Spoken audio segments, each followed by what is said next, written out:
ಓಂ ಶಾಂತಿ. ಮುರಳಿಯ ದಿನಾಂಕ 30/6/2026.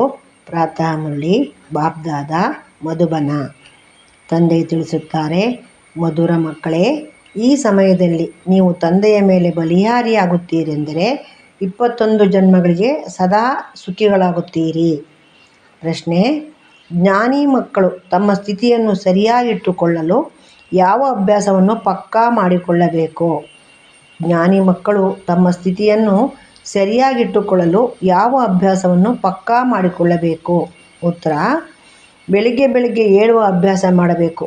ಬೆಳಿಗ್ಗೆ ಎದ್ದು ತಂದೆಯ ನೆನಪಿನಲ್ಲಿ ಕುಳಿತುಕೊಂಡರೆ ಬಹಳ ಚೆನ್ನಾಗಿ ಧಾರಣೆಯಾಗುವುದು. ಯಾವ ಮಕ್ಕಳು ರಾತ್ರಿ ಬೇಗ ಮಲಗಿ ಬೆಳಿಗ್ಗೆ ಬೇಗ ಏಳುತ್ತಾರೆಯೋ ಅವರ ಸ್ಥಿತಿಯು ಇಡೀ ದಿನ ಸರಿಯಾಗಿರುತ್ತದೆ. ಅಜ್ಞಾನಿಗಳ ನಿದ್ರೆಗಿಂತ ಜ್ಞಾನಿಗಳ ನಿದ್ರೆ ಅರ್ಧ ಭಾಗದಷ್ಟು ಇರಬೇಕು. 10 ಗಂಟೆಗೆ ಮಲಗಿ 2 ಗಂಟೆಗೆ ಎದ್ದು ಕುಳಿತುಕೊಳ್ಳಬೇಕು. ಗೀತೆ: ನನಗೆ ಆಶ್ರಯ ಕೊಡುವವರು. ಮಧುರಾತಿ ಮಧುರ ಅಗಲಿ ಹೋಗಿ ಮರಳಿ ಸಿಕ್ಕಿರುವ ಮಕ್ಕಳ ಪ್ರತಿ ಮಾತಾಪಿತಾ ಬಾಬ್ದಾದಾರವರ ನೆನಪು, ಪ್ರೀತಿ ಹಾಗೂ ಸುಪ್ರಭಾತ. ಆತ್ಮಿಕ ಮಕ್ಕಳಿಗೆ ಆತ್ಮಿಕ ತಂದೆಯ ನಮಸ್ತೆ. ನಾವು ಆತ್ಮಿಕ ಮಕ್ಕಳಿಂದ ಆತ್ಮಿಕ ಮಾತ್ಪಿತಾ ಬಾಬ್ದಾದಾರವರಿಗೆ ನೆನಪು, ಪ್ರೀತಿ, ಬೆಳಗಿನ ವಂದನೆಗಳು ಹಾಗೂ ನಮಸ್ಕಾರಗಳು.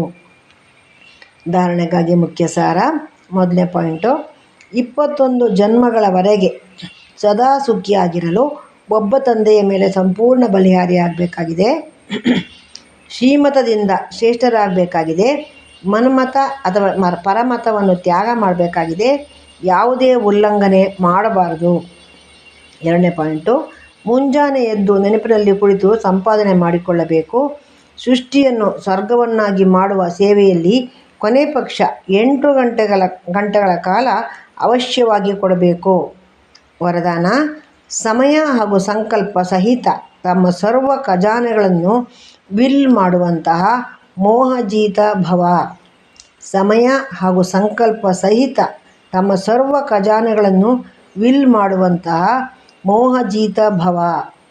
ವರದಾನದ ವಿಶ್ಲೇಷಣೆ: ಹೇಗೆ ಮಕ್ಕಳಿಗೆ ಸರ್ವಸ್ವವನ್ನು ವಿಲ್ ಮಾಡಲಾಗುತ್ತದೆಯೋ ಹಾಗೆಯೇ ತಾವು ಸಹ ತಂದೆಯನ್ನು ತಮ್ಮ ವಾರಸುದಾರ ಅಥವಾ ಮಗನನ್ನಾಗಿ ಮಾಡಿಕೊಂಡು ಎಲ್ಲವನ್ನೂ ವಿಲ್ ಮಾಡಿಬಿಡುತ್ತೀರೆಂದರೆ ವಿಶ್ವಾಸ ಬಂದು ಬಿಡುತ್ತದೆ. ಇದರಿಂದ ಸ್ವತಃವಾಗಿಯೇ ಮೋಹವು